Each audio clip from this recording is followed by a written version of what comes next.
এখনো গুহায় বাস করে একটি মুসলিম দেশের মানুষ। পাহাড়ের পাথর কেটে তারা বানিয়ে নিয়েছেন আপন আবাস।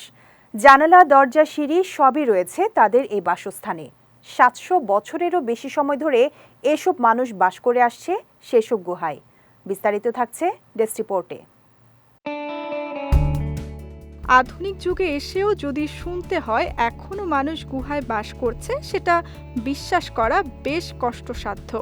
অবিশ্বাস্য হলেও ইরানের উত্তর পশ্চিমের দুর্গম এলাকায় গেলে আপনি সত্যি দেখা পেয়ে যাবেন আধুনিক যুগের গুহাবাসী মানুষের। ইরানের পূর্ব আজারবাইজান প্রদেশের এই গ্রামের নাম কান্দোভান। আজ থেকে ৭০০ বছর আগে গোড়াপত্তন হয় গ্রামটির। মঙ্গল সেনাদের থেকে বাঁচতে পালিয়ে এসে এখানকার গুহায় আশ্রয় নিয়েছিলেন এসব মানুষ। পরবর্তীতে ধীরে ধীরে এটি স্থায়ী আবাস হয়ে যায়। স্থানীয় ভাষায় এখানকার এই গুহা বাড়িগুলো কারান নামে পরিচিত, যার অর্থ মৌমাছির বাসা। গ্রামটির গুহা বাড়িগুলো দেখে মনে হতে পারে বিশাল এক উইপোকার ঢিবি। আজ থেকে ১১,০০০ বছর আগে মাউন্ট সাহান্দে অগ্ন্যুৎপাত শুরু হলে সেখানকার ছাইসহ উৎক্ষিপ্ত নানান বস্তু ছড়িয়ে পড়ে এই এলাকায়। পরের বছরগুলোতে ছাই কঠিন হয়ে পাহাড়ের গায়ে এরকম মোচাকৃতির গুহার মতো কাঠামোর জন্ম হয়।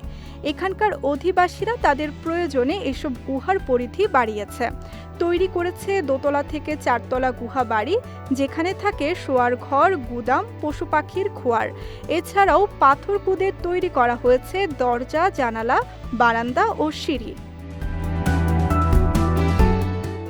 এইসব গুহায় বসবাস করা বেশ সুবিধাজনক। লম্বা শীতল মাসগুলোতে যেমন এসব গুহার ভেতরটা অনেক আরামদায়ক, তেমনি গ্রীষ্মেও বাড়িগুলোর ভেতরের আবহাওয়া থাকে বেশ শীতল। ফলে জায়গাটি এখন পর্যটকদের কাছে বেশ জনপ্রিয় হয়ে উঠেছে। বিশেষ করে যারা পূর্ব আজারবাইজান প্রদেশের রাজধানী তাবরিজে যান, তারা এই গুহা গ্রামে একবার ঢু মারতে ভুল করেন না।